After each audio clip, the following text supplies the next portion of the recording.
नमस्कार, welcome to my channel. कैसे हैं आप सब? As you know Diwali festival शुरू हो गया है कल से। कल धनतेरस है। सभी लोग बहुत एक्साइटेड होंगे एंड बिजी होंगे प्रिपरेशन में। ओके, तो चलो शुरू करते हैं आज की कहानी। एक बार एक ऋषि थे। वो बिल्कुल सरल, सहज और ज्ञानी थे। बहुत से लोग दूर दूर से उनके आश्रम में शिक्षा ग्रहण करने आते थे। एक बार एक राजकुमार भी शिक्षा ग्रहण करने के लिए आए। वो राजकुमार बिल्कुल लगन के साथ शिक्षा ग्रहण करने में लग गए और बहुत मन लगाकर ज्ञान प्राप्त करने में जुट गए। एक दिन उस ऋषि ने उससे कहा कि बेटा वत्स, अब जाओ, तुम्हारी जो ज्ञान है, ज्ञान प्राप्त करने का जो ये टाइम था वो पूरा हो चुका है। अब तुम जाकर इसको लोगों की भलाई में लगाओ और लोगों को ज्ञान बांटो। तो वो लड़का हाथ जोड़कर गुरुजी से कहता है कि हे गुरुजी, मैं आपको कुछ गुरु दक्षिणा देना चाहता हूँ, आप जो चाहे वो मांग लो। इस पर उस ऋषि ने कुछ देर तक सोचा और फिर बोला कि अगर तुम मुझे वास्तव में कुछ देना चाहते हो तो तुम मुझे इस दुनिया की सबसे व्यर्थ चीज़ ला कर दो। उस लड़के ने मन मन में सोचा कि गुरुजी चाहे तो कुछ भी मांग सकते थे, लेकिन उन्होंने मांगा भी तो क्या, इस दुनिया की सबसे व्यर्थ चीज़। मेरे आसपास तो ना जाने कितने व्यर्थ चीज़ें हैं, मैं इजली इनको लाकर दे सकता हूँ। तो यही सोचकर वो चला और उसने अपना हाथ मिट्टी उठाने के लिए बढ़ाया। मिट्टी में से आवाज़ आई, हे मूर्ख मानव, क्या तुम मुझे व्यर्थ समझते हो? मेरे ऊपर उपजे गए अनाज को ही तुम भोजन के रूप में ग्रहण करते हो। ना जाने कितने हीरे रतन धातुएं मेरे में से ही निकलती है और तुम उपयोग करते हो। तो वो लड़के ने सोचा कि हाँ, कह तो सही रहे हैं, मैं तो मिट्टी को ऐसे ही व्यर्थ समझता था। वो कुछ दूर और आगे बढ़ा कि अचानक उसको एक कूड़े का ढेर दिखाई दिया।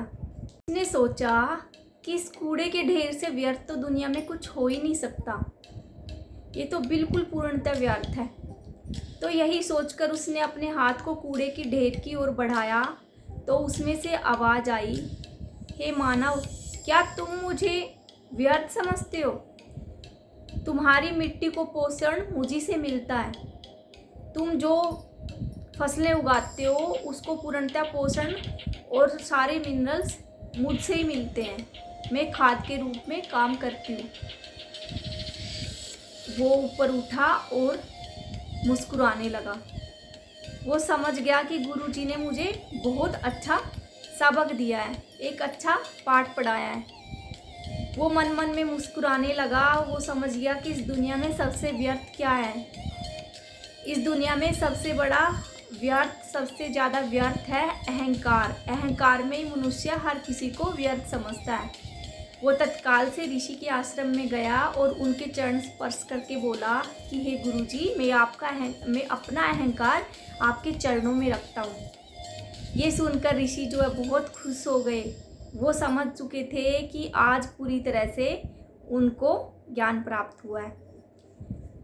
उस राजकुमार ने कहा कि मैं आपके द्वारा प्राप्त ज्ञान को लोगों की भलाई में लगाना चाहता हूँ।